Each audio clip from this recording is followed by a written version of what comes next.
Emmanuel's book number 2, The Choice for Love. Chapter 3, Illusion. I would like to discuss illusion. The you in oneness and the you in duality seem to be vastly different, yet they are not. You might view duality as a series of Chinese boxes. The greatest of the boxes is the oneness. Within that oneness is the world of illusion you have created from oneness. Within the world of illusion is the duality. It is not hopeless. Your world is not opposed to oneness. It is embraced by it. The lenses of your human experience have altered themselves to the mind's demand, to fear's preoccupation, to the child's education. There is another lens available to you, which sees even your moments of greatest stress, greatest division, and fragmentation as simply part of the oneness. I am held in suspicion at times by my channel when I address all things disguised as tragedies as opportunities to choose love. One might say, why Emmanuel would walk through the very gates of hell itself and say that was an opening to love. Yes, I would. The moment you choose love, hell vanishes. It becomes just another remarkable structure in fear's domain. It is not required that you alter your world one iota. What will bring you peace is to alter your perceptions. You are all ensnared in illusion, much as if you were walking through a field of brambles. You entered the field, called by the beautiful wildflowers there.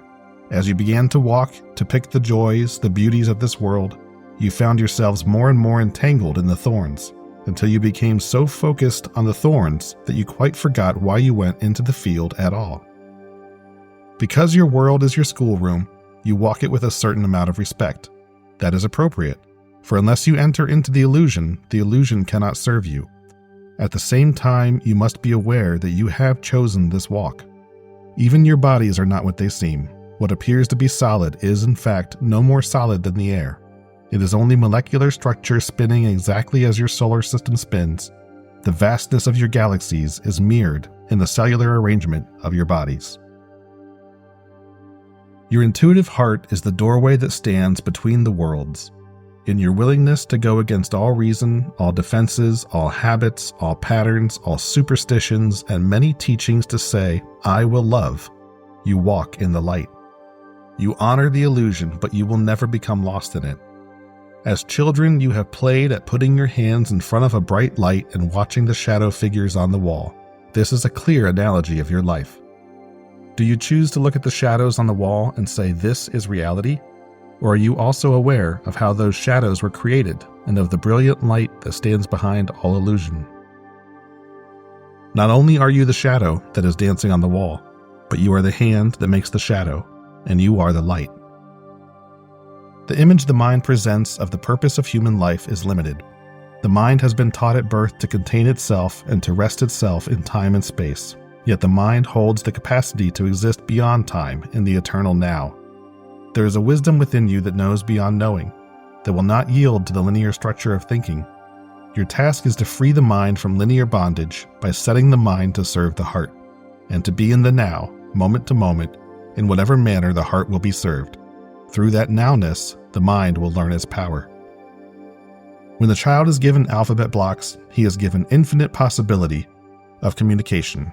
When he is taught the concepts of spelling, he is given limitation. Is mind the enemy? Not at all. The mind has been instructed in the name of fear to utilize the experiences of the world to make you feel safe. Safe from what? Safe from one's own creation?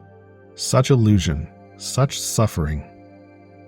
The mind is a doorway through which you walk to live within your world. It has the capacity to make sense out of illusion. It is the tool you have chosen to keep you effectively and effective in your world. It walks you to its expected limit, then you must leap beyond. What is true intelligence? True intelligence is the capacity of the mind to honor the wisdom of the heart. True wisdom does not necessitate intellectual vocabulary. You all have wisdom. You all know everything there is to know, but you have not been given training or permission to express your wisdom in your world. Is there no form of education other than direct experience that isn't harmful? First, we must define education. The learning of certain formula or means to communicate, writing, reading, opens doorways to perceiving the nature of your world. These useful skills become harmful when fear intrudes. Anything that one can learn has value as long as you do not give it precedence over your own knowing. The distractions of your world are enormous. You are taught so early to look outside yourself for verification of who you are, or that you exist at all. You are constantly moving away from the self. So once an hour, ask yourself softly, am I here? You have become caught in the illusion that your identity rests with your capacity to struggle. It does not. Your true identity is awaiting you beyond effort. The key to remembering is to remind the self not to be afraid of anything, anywhere, anytime, ever. Illusion cannot destroy reality. Can a shadow on the wall hurt you? Death cannot kill you. Pain cannot hurt you. Disease cannot make you ill. Years cannot age you. Fear cannot touch you. Welcome home.